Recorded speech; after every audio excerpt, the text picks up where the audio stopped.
both been instrumental in putting this bill together and also in working on the Ryan White Act for many years. Mr. Engel? Well, thank you, Mr. Chairman, and certainly you have been the most instrumental under your leadership, and we all appreciate the cooperation and the collegiality and the important work you've done on this bill. The Ryan White Care Act holds a very special significance to New York. Unfortunately, we are home to 16% of the nation's AIDS population, and New York remains the epicenter of the HIV/AIDS crisis. New York has nearly 120,000 residents living with HIV/AIDS, and our state and cities have been proud to partner with the federal government in providing care for many of these individuals. New York State receives more than $300 million in Ryan White funds under all parts of the Act to provide a range of health care and support services.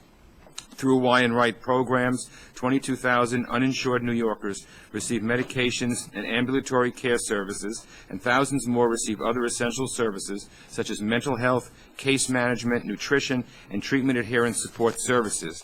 It's critical that Congress acts swiftly on the reauthorization of the Ryan White program, which nationwide provides life-saving medications, health care, and support services to over 500,000 people. As you know, unlike most reauthorizations, Congress inserted a sunset provision into the Act in 2006, requiring congressional action by September 30th, 2009. While we extended temporary funding for the program in the recent CR, as you pointed out, it is important that we do not delay enactment of a full reauthorization so that our states, cities, and localities can be assured of a stable source of needed funding. While 3 years ago, and I remember this well, this reauthorization was the subject of much disagreement and dissent. We're in a different place today.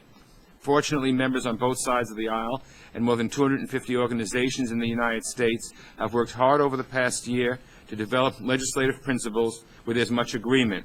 For the most part, we have a bipartisan, bicameral agreement.